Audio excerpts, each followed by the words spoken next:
Assalamualaikum warahmatullahi wabarakatuh. Hai semuanya, perkenalkan nama saya Syahidatul Lutfia, jurusan Psikologi Pendidikan dan Bimbingan Universitas Negeri Makassar, program studi bimbingan dan konseling.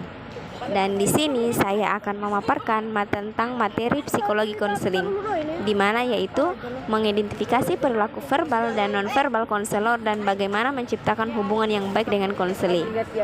Nah, untuk video selanjutnya lebih lanjut, tonton video ini ya, stay tune. Nah, materi pertama yaitu mengidentifikasi perilaku verbal dan nonverbal konselor. Perilaku nonverbal sangat terkait dengan emosi atau perasaan yang dirasakan seseorang yang kemudian ditampilkan bukan melalui perkataan atau verbal, tetapi melalui perilaku atau bahasa tubuh. Biasanya ditunjukkan dengan sikap, mimik wajah, bahkan nada suara. Perilaku verbal merupakan perilaku yang ditunjukkan melalui ucapan, kata-kata, ataupun tulisan. Sedangkan perilaku nonverbal adalah perilaku menggunakan bahasa tubuh seperti gerakan tangan, raut wajah, geleng kepala, tanda, tindakan, dan lain sebagainya. Adapun perilaku nonverbal yang negatif, misalnya muka masam, mengerutkan dahi, menggelengkan kepala, dan kontak mata yang tidak stabil serta mencibir. Kualitas hubungan konselor dengan klien kurang baik. Kualitas hubungan konselor dengan klien kurang baik jika konselor bersandar dan melipat tangan, gelisah, melihat jauh, ataupun sering melihat jam. Untuk meningkatkan interaksi dalam proses konseling, konselor dapat melakukan yang pertama yaitu merespon dengan kata-kata pendek, misalnya "oh", "teruskan", "lalu bagaimana?" Dan yang kedua yaitu merefleksikan kata-kata lain tetapi maknanya sama. Contohnya, "Jadi kamu akhir-akhir ini kurang tidur ya?"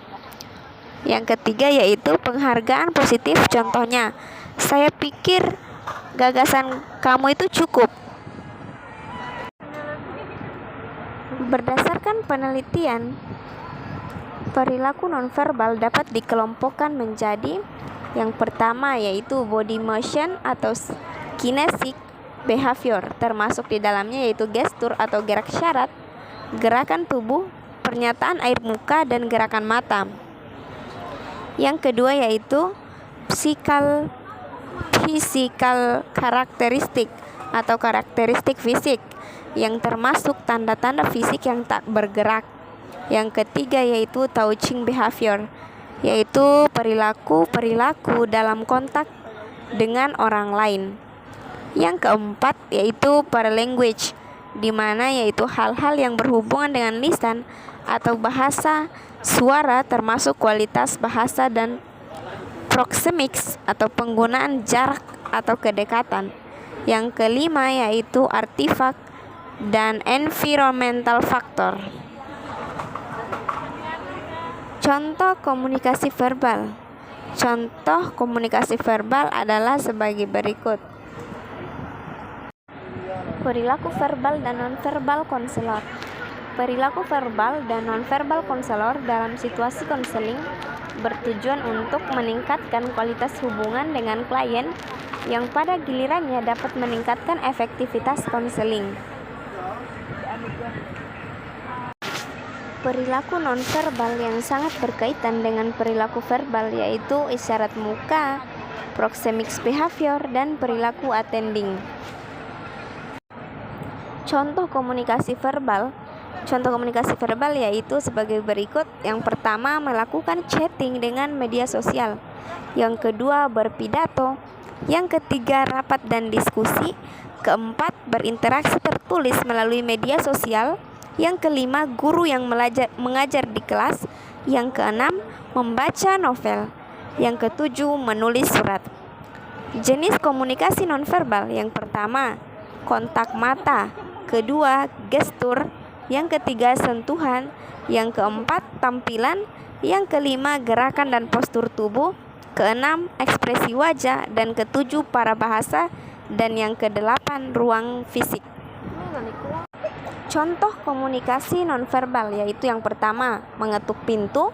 kedua menggelengkan kepala, yang ketiga berjabat tangan, keempat tersenyum, dan kelima mengerutkan dahi, keenam menggigit bibir bawah, dan yang ketujuh menganggukkan kepala, dan kedelapan mengangkat tangan. Materi yang kedua yaitu menciptakan hubungan yang baik dengan konseling. Hubungan dalam konseling. Konsep membina hubungan dalam konseling menurut para ahli yaitu Burks dan Stifler dalam Muhammad Nur Salim memberikan gambaran yang cukup memadai, menyatakan bahwa konseling merupakan suatu hubungan profesional antar klien dengan konselor yang terlatih. Hubungan tersebut selalu bersifat antar pribadi, meskipun kadang-kadang dapat melibatkan lebih dari 2 orang. Hubungan tersebut dirancang untuk membantu klien memperoleh pemahaman dan memperjelas pandangan tentang diri dan kehidupannya, dan untuk belajar mencapai tujuan-tujuan yang mereka tetapkan sendiri. Ini dilakukan dengan cara memilih atau memanfaatkan informasi yang valid, bermakna, dan melalui pemecahan masalah-masalah atau masalah interpersonal. Definisi ini menegaskan bahwa konseling merupakan suatu hubungan yang bersifat profesional dan mempribadi antara konselor dan klien dengan maksud mendorong perkembangan pribadi klien dan membantu memecahkan masalah yang sedang dihadapinya. Hubungan yang baik antara konselor dan konseli bisa dilakukan dengan berbagai kegiatan. Misalnya, mulai dari berbicara dan mendengarkan semua masalah konseli.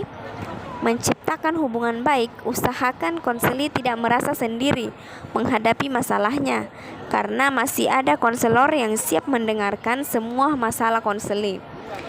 Membangun hubungan dalam konseling merupakan langkah pertama dalam proses konseling. Membina hubungan sangatlah penting. Konseling adalah bentuk khusus dari hubungan atau komunikasi interpersonal.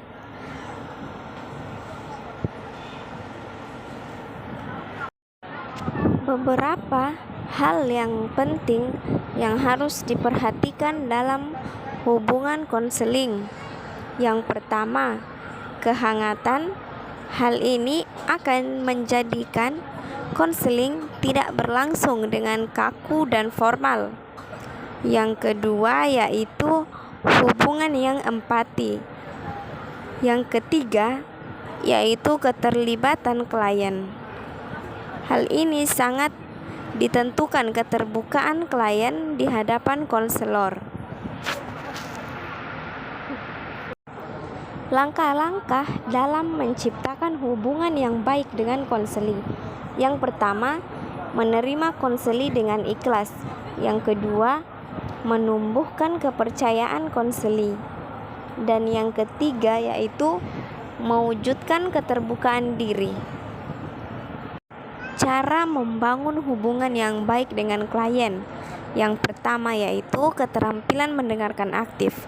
Sebelum konselor melakukan upaya intervensi, tunjukkan kepada konseli bahwa konselor memahami konseli, dari mana mereka berasal, dan apa kisah yang mereka bawa saat sesi konseling. Yang kedua yaitu latar belakang konseli. Untuk membangun kepercayaan konseli, mungkin dibutuhkan waktu lebih lama, bergantung pada budaya, latar belakang, kepribadian konseli, dan lain-lain. Penting untuk menyadari sinyal-sinyal nonverbal, karena tidak semua konseli akan dengan jelas menyatakan ketidaknyamanan mereka. Yang ketiga, tunjukkan respect pada konseli. Berikan jasa hormat pada konseli sejak awal konseling, seperti tepat waktu, berpakaian secara profesional, menyiapkan dokumen-dokumen yang terkait dengan konseli. Keempat, gaya komunikasi. Perhatikan konseli dan sadari gaya komunikasinya.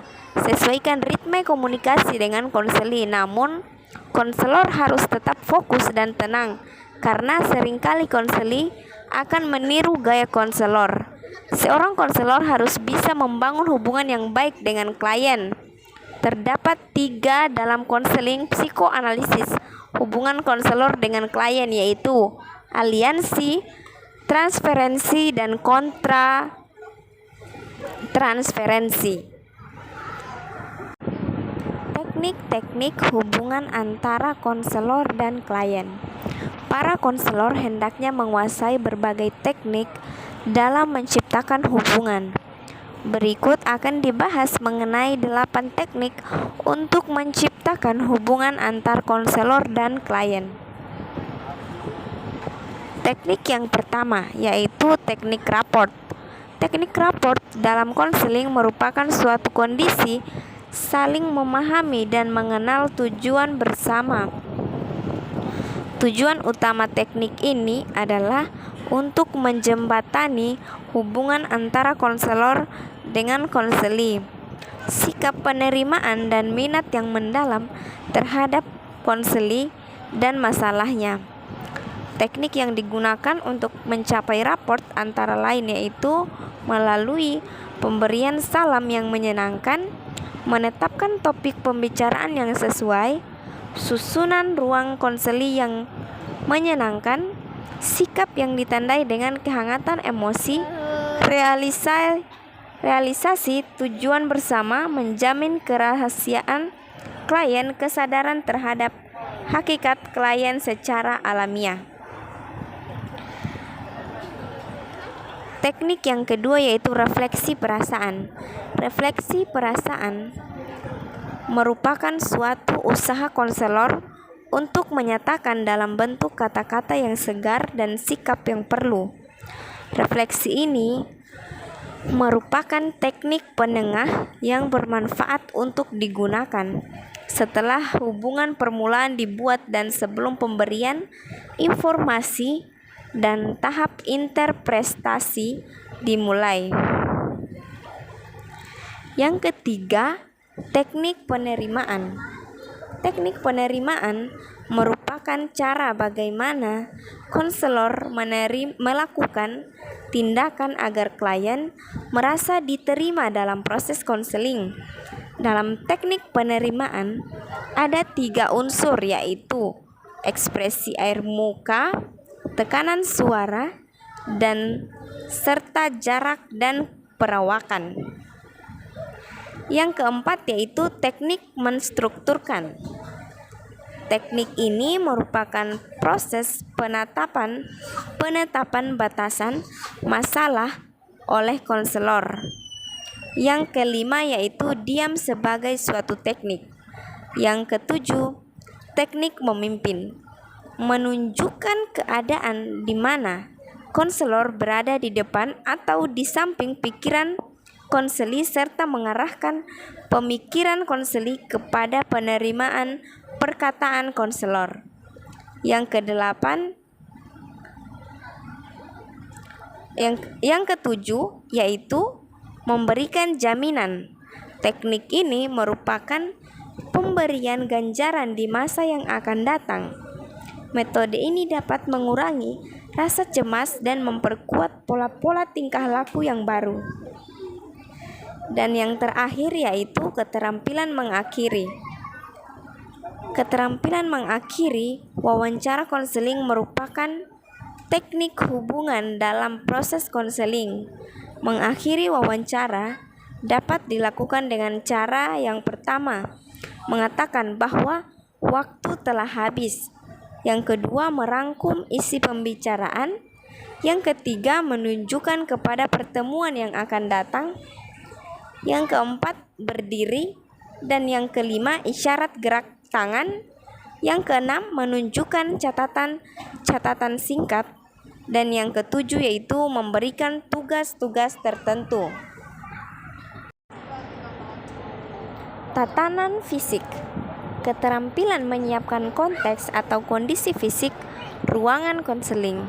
Hal yang perlu diperhatikan oleh konselor adalah sebagaimana membuat ruangan klien atau konseli nyaman dan memberikan ketenangan pada klien atau konselor yang profesional diharapkan memiliki keterampilan untuk menyiapkan ruangan konseli yang memungkinkan konseli merasa aman, tenang, rileks, dan senang.